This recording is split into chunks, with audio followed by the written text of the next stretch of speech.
요즘 뉴스에서 환율 이야기가 정말 많이 나오죠? 특히 원달러 환율이 1,500원을 넘는다는 건 대체 무슨 뜻일까요? 단순히 숫자가 바뀌는 걸까요?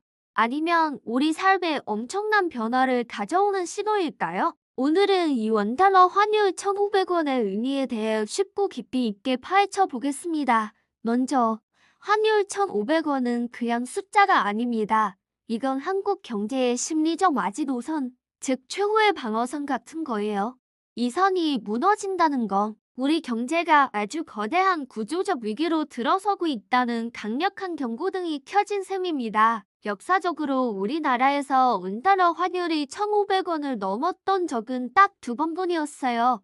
바로 1997년 IMF 위험 위기와 2008년 글로벌 금융위기 때였죠. 나라 전체가 휘청거렸던 정말 극심한 경제 재난의 시기에만 볼 수 있었던 숫자라는 겁니다. 그래서 지금 환율이 다시 1,500원에 가까워진다는 건 현재 금융시장이 그때와 맞먹는 수준의 엄청난 공포와 불안감을 느끼고 있다는 걸 보여주는 거죠. 그럼 환율이 1,500원이 되면 우리에게 가장 먼저 그리고 가장 직접적으로 와닿는 변화는 뭘까요? 바로 수입 물가 폭등입니다. 원화 가치가 그만큼 떨어졌다는 뜻이니까 똑같은 한 달러짜리 물건을 사오더라도 예전보다 훨씬 더 많은 원화를 내야 하는 거죠. 우리나라는 특히 석유 같은 에너지나 여러 가지 원자재를 대부분 수입에 의존하고 있잖아요. 환율이 1,500원까지 올라가면 원유, 천연가스, 밀이나 옥수수 같은 식료품 수입 가격이 걷잡을 수 없이 치솟게 됩니다. 이건 곧바로 우리 생활과 연결돼요. 주유소 기름값이 오르고 전기료와 가스비가 인상되고 버스나 지하철 같은 대중교통 요금도 오를 수밖에 없죠. 우리가 매일 사 먹는 밥, 라면, 과자 가격도 다 오르게 되고요. 결국 월급은 그대로인데 물가만 뛰어서 우리가 실제로 쓸 수 있는 돈, 즉 실질 구매력이 뚝 떨어지게 되는 겁니다. 장바구니가 눈에 띄게 가벼워지는 거죠. 과거에는 이런 고환율이 나쁜 것만은 아니었어요. 환율이 높으면 우리나라 수출 기업들이 만든 제품 가격이 외국에서 싸지니까 가격 경쟁력이 생겨서 수출이 잘 되고 이게 경제 회복의 발판이 되기도 했거든요. 고환율은 수출에 좋다는 공식이 있었던 거죠. 하지만 지금은 상황이 많이 달라졌습니다.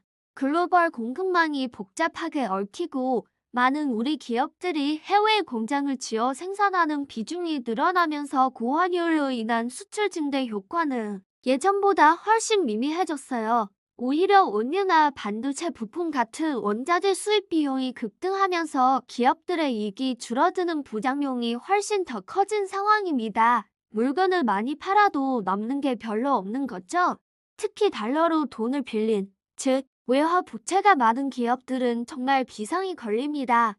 가만히 앉아서 갚아야 할 빚이 눈덩이처럼 불어나는 환차손을 입게 되거든요. 한 달러만 갚으면 됐던 빚이 환율이 1,300원일 땐 1,300원이었는데 1,500원이 되면 500원이 되는 거예요. 기업의 재무 상태가 급격히 나빠지고 심각하면 회사가 부도 위기에 처할 수도 있습니다. 그리고 이런 기업들의 위기는 돈을 빌려준 은행 같은 금융권의 부실로 이어질 위험까지 품고 있습니다. 금융시장 쪽으로 눈을 돌려볼까요? 환율 1,500원은 외국인 투자자들의 셀코리아, 즉 한국 시장 탈출을 가속화하는 기폭제가 될 수 있습니다. 외국인 투자자 입장에서 한번 생각해보세요. 한국 주식에 투자를 했는데 환율이 계속 오를 것 같아요. 그럼 가만히 있어도 내 돈의 가치가 달러로 바꿀 때 계속 줄어드는 거잖아요. 이런 환차손을 피하기 위해 외국인들은 서둘러 한국 주식과 채권을 팔아치우고 그 돈을 달러로 바꿔서 자기 나라로 돌아가려고 할 겁니다. 이런 움직임이 거세지면 어떻게 될까요? 주식을 파니까 코스피 지수는 폭락하고 원화를 팔고 달러를 사가니까 달러 수요가 늘어서 환율은 더 올라가는 악순환이 시작되는 거죠. 주가 폭락과 환율 급등이 서로를 부추기면서 걷잡을 수 없는 금융 불안을 일으킬 수 있습니다. 결론적으로 환율 1,500원 돌파는 한국 경제의 기초 체력, 즉 펀더멘털에 대한 국제사회의 신뢰가 흔들리고 있다는 아주 위험한 신호입니다. 한국 경제, 뭔가 문제가 있는 거 아니야? 라는 의구심이 퍼지고 있다는 증거죠. 이런 상황이 되면 정부와 중앙은행은 더 이상 지켜볼 수만은 없게 됩니다. 기준금리를 큰 폭으로 올리거나 우리가 비상금처럼 쌓아둔 의원 보유고를 시장에 풀어서 달러를 파는 등 아주 극단적인 방어 조치를 쓸 수밖에 없는 비상사태에 돌입했다는 걸 상징합니다. 하지만 금리를 올리면 이미 많은 가계부채이자 부담이 커져서 내수가 얼어붙고 외환 보유고는 무한정 쓸 수 있는 게 아니기 때문에 그야말로 백약이 무효인 상황에 빠질 수도 있습니다. 따라서 원달러 환율 1,500원은 단순히 환율이 좀 올랐네, 해외여행 갈 때 부담스럽겠네 하는 수준의 문제가 아닙니다. 우리 가계의 빚 부담이 커지고 소비가 위축되고 나아가 대한민국이라는 국가의 신용 등급까지 떨어질 수 있는 복합적인 경제 위기가 본격적으로 시작되는 아주 중요한 변곡점이라고 할 수 있습니다. 물론 1,500원이라는 숫자가 모든 위기의 시작이라고 단정할 수는 없습니다.